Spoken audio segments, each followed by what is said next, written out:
چلیے برابر ہے، مطلب ٹھیک ہے ٹھیک ہے بہن، بات کر لیتے ہیں، اس پہ بات کرتے ہیں. بہت شکریہ. اچھا ممتاز، تو اصل میں ان کا مسئلہ یہ ہے کہ بیٹی بیٹا کے درمیان تفریق ہے. اب ظاہر ہے بیٹی کے ساتھ، اب میں مفروضہ قائم کروں، بیٹی کے ساتھ ہی زیادتی ہوئی ہوگی، بیٹے کے ساتھ تو ہوتی. تو اب وہ بہت دن تک وہ سب کچھ سہتے ہوتا ہے، پھر وہ جب پھٹ پڑا تو بدکلا ہوگی جی. اور پھر وہ پورے خاندان میں پھیلی بھی ہے بات، اور پھر وہ بہت ہی لیدے بھی ہوئی ہے اس پہ. تو اب یہ جو شکوہ کیا ہے اس کی کیا گنجائش ہے، اور اس میں جو تیاری میں جو کچھ ہوا ہے اس کی کیا حیثیت ہے؟ دیکھیں، اس میں بات یہ ہے کہ والدین کا اپنی اولادوں میں برابری کرنا ضروری ہے، اور نبی کریم صلی اللہ علیہ وسلم نے اس کو ظلم قرار دیا کوئی شخص اگر اولاد میں برابری نہ کرے، چاہے لڑکی ہو چاہے لڑکا ہو، دونوں میں برابری کرے. یعنی کہ لڑکی ہو تو کم دیں گے، لڑکا تو زیادہ دیں گے. حضرت نعمان ابن بشیر رضی اللہ تعالیٰ کا واقعہ مسلم شریف میں واضح لفظوں میں ہے کہ ایک مرتبہ انہوں نے اپنے ایک فرزند کو غلام دیا، تو ان کی اہلیہ نے کہا کہ ذرا آپ نبی علیہ الصلوۃ والسلام کو گواہ بنا لیجیے اس بات پر. تو وہ غلام کو لے کر اور بچے کو لے کر، حضرت نعمان کو لے کر وہ نبی علیہ الصلوۃ والسلام کی خدمت میں حاضر و عرض کیا کہ یا رسول اللہ، اس بچے کو یہ غلام گفٹ کیا ہے تو آپ اس پہ گواہ ہو جائیے. تو نبی علیہ الصلوۃ والسلام نے ارشاد فرمایا کیا تمہاری اور اولادیں بھی ہیں؟ انہوں نے کہا بھی ہیں. تو آپ نے فرمایا کیا آپ نے ہر ایک کو ایک غلام دیا ہے؟ تو عرض کیا کہ نہیں. تو آپ نے فرمایا کہ چلے جاؤ، اس ظلم کی تقسیم پہ مجھ کو گواہ مت بناؤ.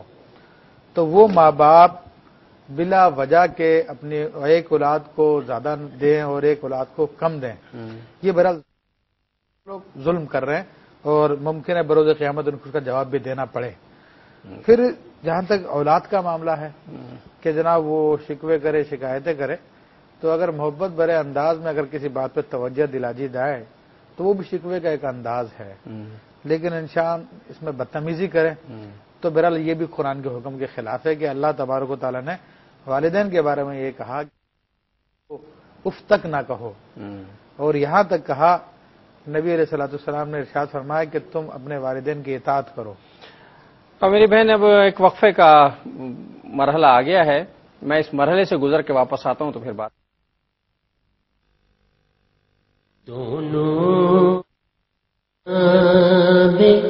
میرے نور ہیں.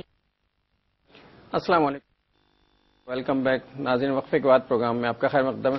اب یہ بیٹی جو ہیں، یہ میں حدیث شریف میں عرض کر رہا تھا کہ نبی کریم صلی اللہ علیہ وسلم اب شکوہ جو ہے کرنا ان کے لیے اگر محبت بھرے انداز میں توجہ دلائے تو ٹھیک ہے، ورنہ والدین اگر ظلم بھی کریں تو اس کو برداشت کرنا پڑے گا. اور یہ واضح حدیث میں موجود ہے، نبی کریم صلی اللہ تعالی وسلم نے ارشاد فرمایا کہ تم اپنے والدین کی اطاعت کرو، کہ تمہارے لیے جنت کے 2 دروازے ہیں، جہنم کے 2 دروازے ہیں. تو اس پر ایک صحابی نے عرض کیا یا رسول اللہ صلی اللہ علیہ وسلم وَإِن ظَلَمَكَ، اگر والدین آپ پر ظلم کریں تو تب بھی ان کی اطاعت کی جائے. تو فرمایا کہ ان ظلمک ہاں تجھ پہ ظلم کرے، ہاں تجھ پہ ظلم کرے، ہاں تجھ پہ ظلم کرے تب بھی تو ان کی اطاعت کر. تو یہاں پر اب مال کی وجہ سے، دنیا کی لالچ کی وجہ سے، محبت کی وجہ سے اپنے والدین سے بدتمیزی کرنا یہ بھی اللہ اور رسول کو پسندیدہ نہیں ہے. تو اگر اس کو برداشت کرتے تو شاید اللہ تبارک و تعالیٰ سے بھی حلقے یقیناً اللہ کی بارگاہ سے بہت زیادہ اجر ملتا. پھر یہ کہ زبان کھولنے پہ بدنام کر دینا، تو ظاہر سی بات ہے ایک گناہ کیا ہے تو گناہ کر کے پھر اس کو چھپانا چاہتے ہیں، چھپانا چاہیے بہرحال گناہ کر کے، لیکن یہ کہ کسی کی گناہ کی تشہیر کرنا بھی جائز نہیں ہے. اچھا اس میں ایک پہلو اور بھی تو آیا ہوگا نا جو میں سوچ سکتا ہوں، اسے جو گفتگو میں بات آئی کہ ابھی جو بیٹی ہوں گی ان کے شوہر ڈیمانڈ کر رہے ہوں گے کہ تمہارا حق نہیں ملتا تمہیں. جی جی. اور وہ جو بیٹے ہوں یہ ہوگی کہ یہ تو حق ہمارا ہے، بہن کیوں لے رہی ہے. یہ تو وہ جو ایک سلسلہ خواتین و حضرات میں ہوتا ہے نا آپس میں. اچھا یہ واقعی ایک ایسی بات ہے کہ میں نے اس زمانے میں دیکھا کہ پہلے مرد اتنے خسیس نہیں تھے جتنے اس زمانے میں ہیں. لڑکی والوں کو پورا کا پورا چوس لینا چاہتے ہیں، وہ لڑکی والے سے ہر چیز حاصل کر لینا چاہتے ہیں. اصل میں وہ سمجھتے ہیں. اچھا جہالت کا وہ پیریڈ آ گیا ہے دوبارہ، معاف کیجیے گا مفتی صاحب، کہ اب لوگ یہ سمجھ لیں گے اگر کسی کے گھر میں بیٹی ہے نا تو اب تو وہ ساری زندگی کے لیے اس کا سر جھکا ہوا، اس کے ساتھ جو چاہے ہم کرتے ہیں. بہت زیادتی کر رہے ہیں آج کل، میں نے دیکھا لوگ بیٹی کو تو بس یہ سمجھ لیا انہوں نے کہ جیسے کسی کے معاذ اللہ بیٹی پیدا ہوگی تو عذاب میں آ گیا. وہ بیوی سے کہتے ہیں اس کی جائیداد پہ مزے کرتے ہیں.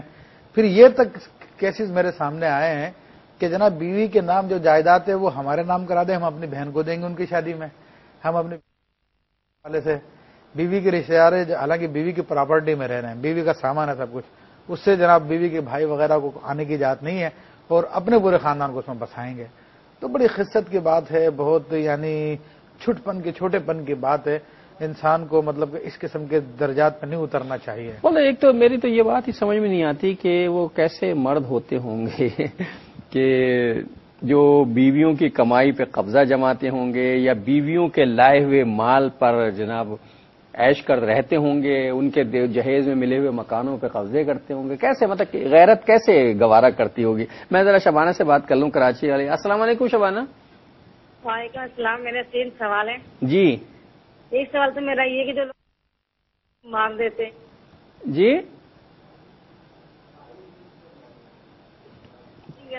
کس سے مار دیتے ہیں؟ اچھا ٹھیک، سے ان کے بھائی کو مار دیا کسی نے، اچھا تو یہ روح گھر میں کب تک آتی ہے؟ میں نے سنا کہ اس کی اثر مغرب کے درمیان یہ روح آتی ہے گھر میں۔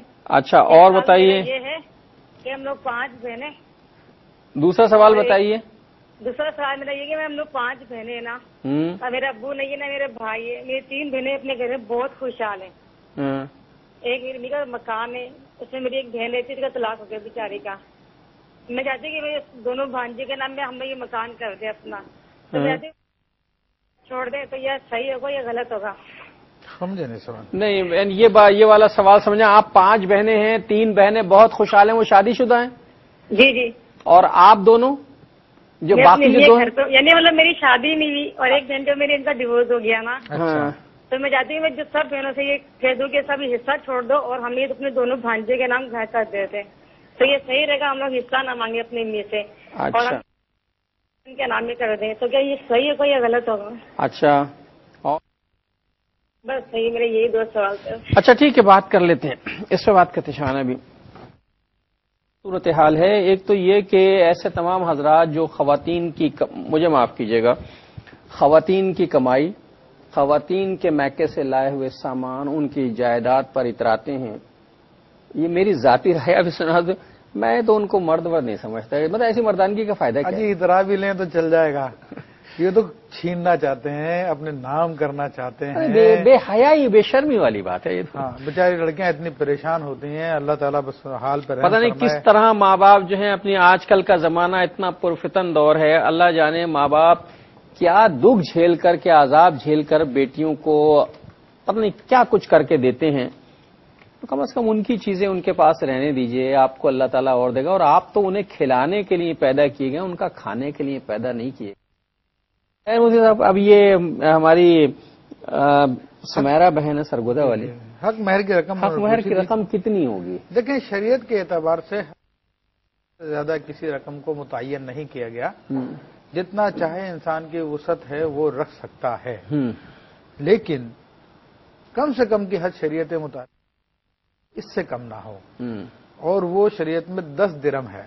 10 درہم ہے؟ ہاں جی ہاں 10 درہم ہے، اور شرعی اعتبار سے وہ 10 درہم جو ہے تقریباً فی زمانہ 2500 روپے کے قریب بنتے ہیں، کم از کم۔ اچھا ہاں 2500 روپے کے قریب بنتے ہیں، تو اس سے کم نہ ہو۔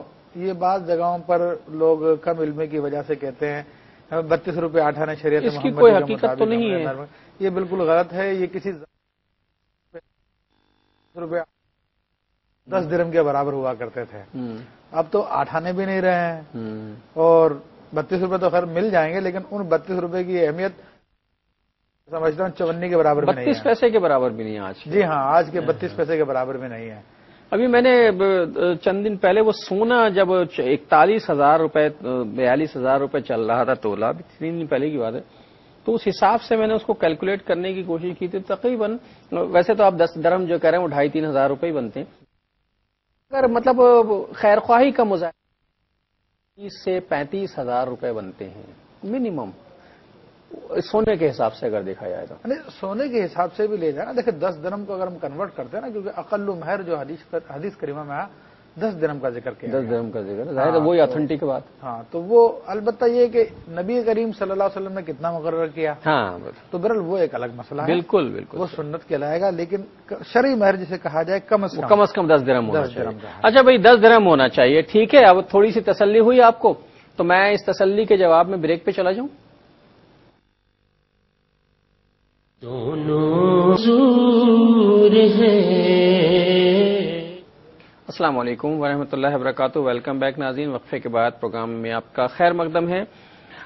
شبانہ بہن نے پوچھا کراچی سے کہ جو لوگ فائرنگ میں مر جاتے ہیں یا مار دیے جاتے ہیں، جو بھی انہوں نے پوچھا کہ جناب ان کی روحیں گھروں پر آتی ہیں اور کب تک آتی ہیں وغیرہ وغیرہ۔ دیکھیں، ویسے تو حدیث کریمہ میں آتا ہے کہ ارواح جو ہے اپنے گھروں پر آتی ہیں اور آ کر جو ہے، جیسے کہ حضرت عبدالعزیز محدث دہلوی رحمۃ اللہ تعالی نے باقاعدہ اس پہ کتاب لکھی، اپنے فتاوی میں بیان کیا کہ ارواح جمعرات کے دن تہواروں کے ایام میں اپنے گھروں پر آتی ہیں اور آ کر جو ہے ایصال ثواب کا تقاضا کرتی ہیں۔ تو اس حوالے سے یہ ہے کہ بہرحال جمعرات کا دن ہو گیا خاص، یا اور تہواروں کے ایام ہوتے ہیں، عیدوں کے دن ہوتے ہیں، تو ان میں ان کا آنا جانا ہوتا ہے۔ یہ سمجھنا کہ جناب 40 دن تک گھر پہ رہتی ہے اور یہ غلط بات ہے، وہ اپنے مقام پہ ہوتی ہے، اللہ نے ان کا مقام مقرر کیا ہے۔ اچھا، انہوں نے کہا تھا کہ 5 بہنیں ہیں، 3 بہنوں کی شادی ہو گئی، وہ ماشاءاللہ بہت خوشحال ہیں، ایک بہن طلاق ہو گئی ہے، مطلقہ ہیں، وہ ان کی ابھی شادی نہیں ہوئی، ابھی چاہتے ہیں کہ اپنا حصہ چھوڑ کے بھانجیوں کے نام کر دیں جو کچھ ہے۔ تو دیکھیں، شرعی اعتبار سے ابھی تو وراثت کس کی ہے؟ اگر ان کے باپ کے نام تھی، باپ کی وراثت ہے، تو پھر تو ٹھیک ہے، اس کو شرعی اعتبار سے تقسیم کیا جا سکتا ہے، لیکن یہ کہنا کہ ہم نے اپنا حصہ چھوڑ کے بھانجوں کو دے دیا، تو اس طرح کرنے سے ہوگا نہیں، کیونکہ وراثت تبارک و تعالیٰ کا ڈیوائڈ کرنا ہی پڑے گا۔ جب آپ ڈیوائڈ کر لیں تو اس کے بعد آپ جس کو دینا چاہیں دے سکتے ہیں، پہلے وصول کر لیں۔ جی ہاں، پہلے وصول کر لیں یا پھر اس کا عوض لے لیں کہ ہاں آپ نے بالفرض تھوڑا دیجیے تو معمولی عوض لے لیں گے، تو وہ سمجھ لیجیے اپنا حصہ بیچ دیں گے، وہ تھوڑی کم قیمت میں بیچ۔ دوسری بات یہ کہ اگر یہ ماں کی ملکیت ہے اور ماں زندہ ہے تو پھر تو وراثت ہے ہی نہیں، تو ان کو ماں کو اختیار ہے جس کو چاہیں جتنا دے دیں۔ تو بہرحال یہ ہے کہ آپس کی انڈرسٹینڈنگ ہے، لیکن اس کا طریقہ کار وہی جو میں نے بتایا کہ اگر وراثت ہے تو پہلے اس کو وصول کرنا پڑے گا، اس کے بعد پھر وصول کرنے کے بعد پھر جس کو چاہیں دے دیں۔ اچھا ذرا میرے موضوع کے 2-3 سوال ہیں، میں چاہتا ہوں آج یہ موضوع جو ہے وہ ختم ہو جائے، تو اس کے بعد یہ ابھی جو گفتگو ہو رہی تھی، آپ نے کہا جس کی جھولی میں پیسے آ کے گر جائیں، تو یہ جو پتنگیں کٹ کے آتی ہیں، اب تو ماشاءاللہ میں نے جو ہے یہاں تو خیر کم علاقے میں تو باقاعدہ منایا جاتا، پتنگ بازی ہوتی، پتنگ جو کٹی ہوئی آتی ہے وہ کس کی ہے؟